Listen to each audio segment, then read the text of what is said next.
In May 2018, a journalist sitting in a newsroom in Washington, D.C. gained access to a massive data leak from the dark web. Scrolling through the encrypted files of an underground syndicate known as Camorra Hitmen, he found ledgers of people whose murders had been bought and paid for.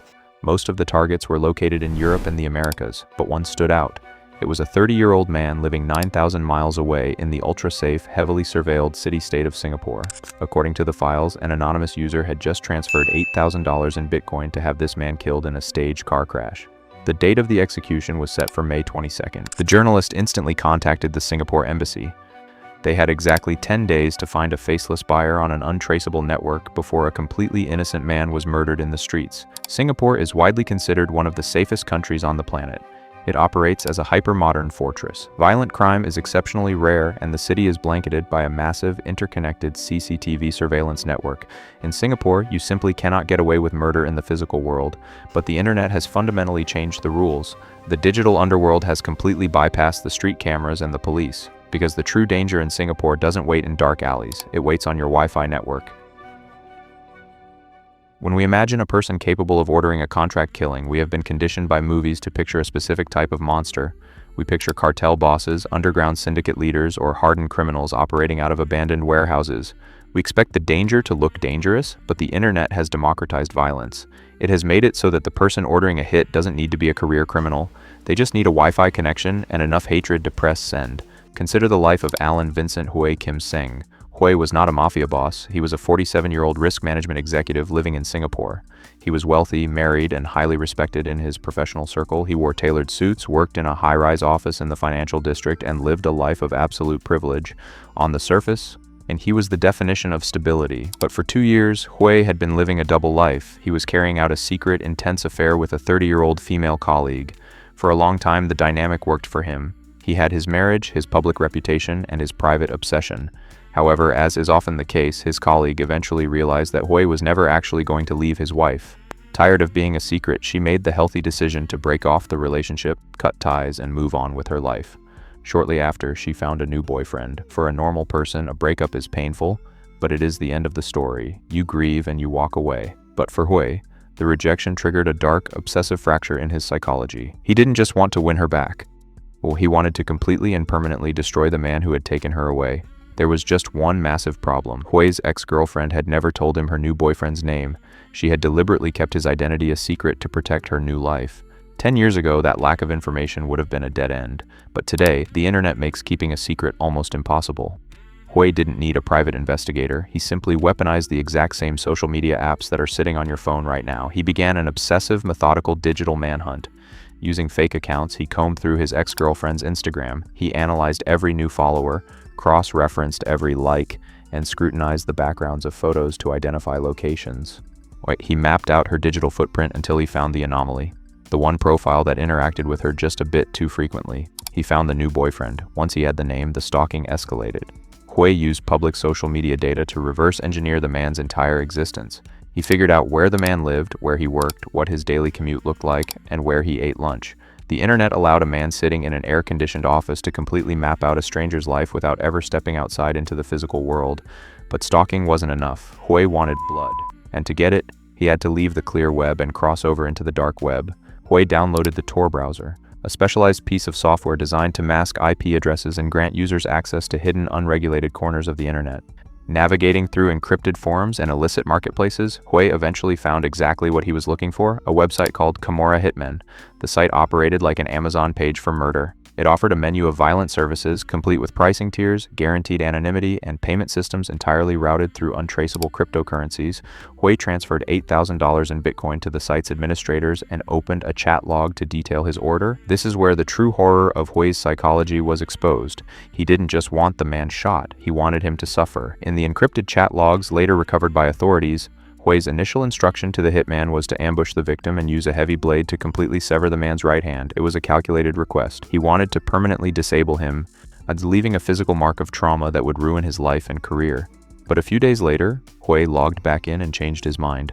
A missing hand wasn't enough. He sent a new message demanding that the hitman pour highly corrosive acid directly onto the victim's face. The psychological motivation was clear. Hui wanted to completely disfigure the man, hoping the horrific injuries would repulse his ex-girlfriend and force her to leave him. Finally, Hui decided that even a life of disfigurement and pain was too merciful. He logged in a third time and issued his final instruction. He ordered a fatal staged car crash. He wanted the man erased entirely, and he set the execution date for May 22nd. Hui had planned a brutal murder down to the smallest detail. He had paid the money. He had provided the victim's exact routines.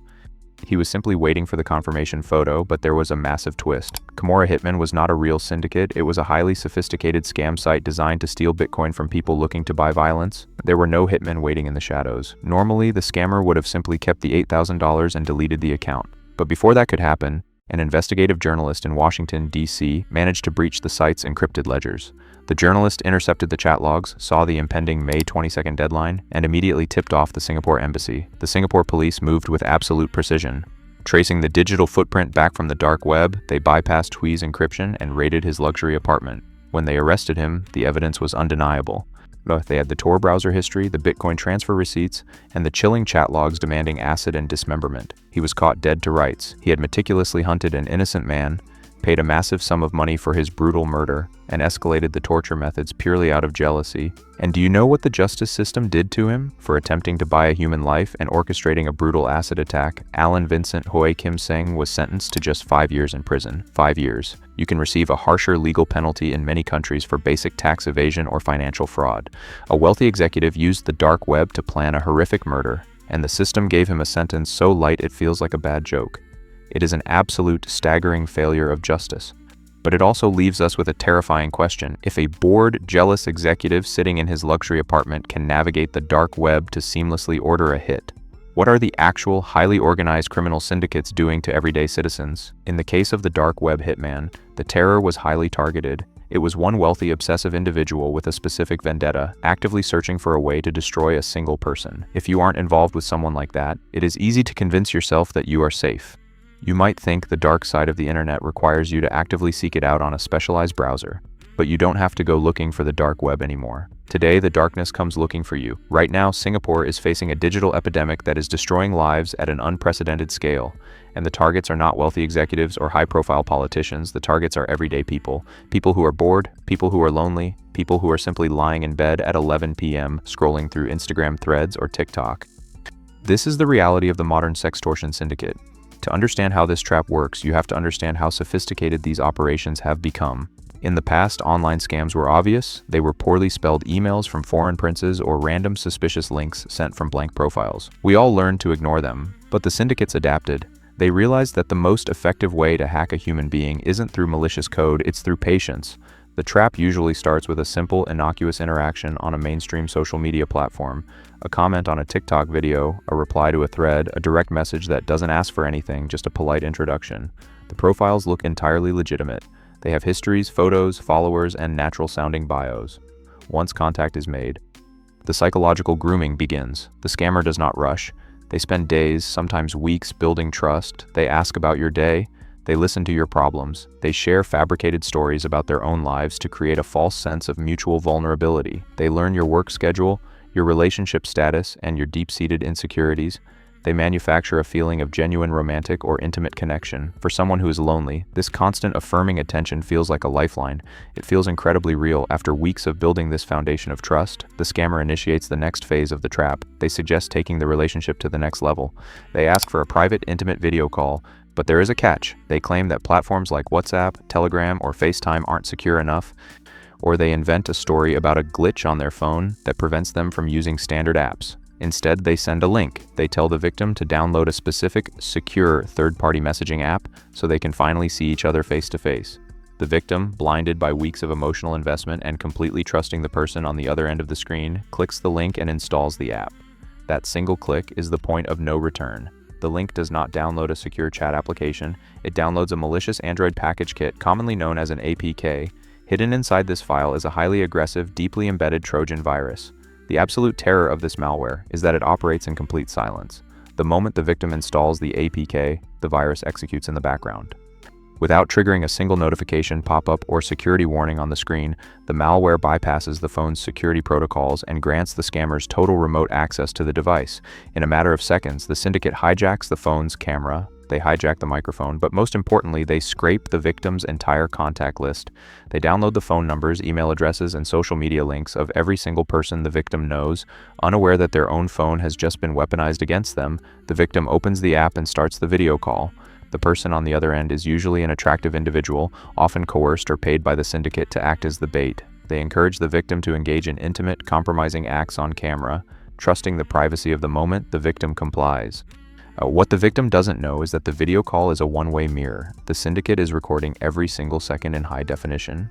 The moment the scammers have enough footage, the illusion of romance evaporates instantly. The trap snaps shut, the video call drops. A few seconds later, the victim receives a message. But it isn't a sweet text from their online partner. It is a copy of the explicit video they just recorded. Beneath the video is a list. It is a highly detailed, perfectly accurate list pulled directly from the victim's own phone. It contains the names and numbers of the victim's parents. It contains the contact information of their boss. It lists their coworkers, their siblings, and their childhood friends. Then comes the demand. The syndicate coldly informs the victim that if they do not immediately transfer tens of thousands of dollars, the video will be sent to every single person on that list. They threaten to post it on the victim's employer's Facebook page. They threaten to send it directly to their mother's WhatsApp. The psychological whiplash is absolute. In less than 60 seconds, the victim goes from believing they have found a genuine connection to facing total, catastrophic social and professional ruin. The panic is paralyzing. Driven by pure terror, many victims empty their bank accounts, max out their credit cards, take out massive loans, and send the money, praying the nightmare will end. But it never ends. Once you pay, the syndicate knows you have access to funds, and they know you are willing to comply. They demand more and more. Yeah, they bleed the victim dry until there is absolutely nothing left. The psychological toll is devastating, often leading to severe depression, financial ruin, and in the most tragic cases, suicide. When a crime this severe occurs, the logical response is to go to the authorities. Singapore possesses one of the most technologically advanced, highly funded, and efficient police forces in the world. They have elite cybercrime divisions dedicated to tracking digital footprints. They have the resources to hunt down almost anyone within their borders. But against these syndicates, they are largely powerless. This is the ultimate injustice of the modern sextortion epidemic. The people destroying these lives are not sitting in an apartment in Singapore. They are operating from massive, heavily fortified scam compounds located in neighboring countries like Myanmar and Cambodia. These compounds function like industrialized factories of fraud. They are protected by armed militias, insulated by local corruption, and operate entirely outside the jurisdiction of Singaporean law enforcement.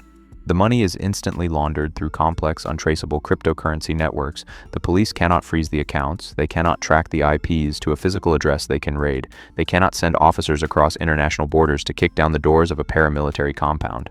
The syndicates operate with absolute terrifying impunity.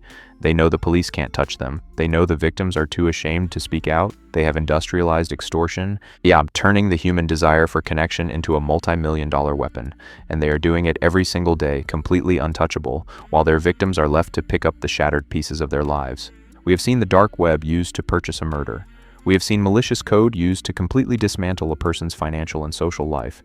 Both of those cases involve adults, people who, to some degree, understand the world they are navigating even if they don't see the trap until it is too late. But the absolute darkest, most depraved corner of the digital underworld is reserved for those who cannot defend themselves at all. When a crime happens in the physical world, there is usually a limit to the cruelty, a limit dictated by time, location, and the risk of getting caught. But on the dark web, those physical limits do not exist. The internet allows predators to scale their cruelty, turning human suffering into a digital commodity that can be traded endlessly across borders. And in Singapore, despite the country having some of the strictest internet service provider filters on the planet, that market is thriving. Meet Randy Rosigit. In 2021, Rosigit was a 28-year-old business owner living a comfortable life in Singapore. He was an Indonesian national who had integrated into the city's fast-paced, highly modernized society. He wasn't a shadowy figure living off the grid, he was an entrepreneur. But behind closed doors, Rosigit was using specialized software to bypass Singapore's national firewalls. He used Tor browsers to mask his location and utilized deeply hidden encrypted Telegram groups to connect with transnational syndicates. These were not groups trading in stolen credit cards or leaked passwords. These were highly organized. Saw international networks dedicated entirely to the production and distribution of extreme child exploitation material. In October 2021, the Singapore Police Force's specialized cybercrime unit finally tracked a sliver of this digital footprint back to Rosigit's physical address. They executed a raid on his home.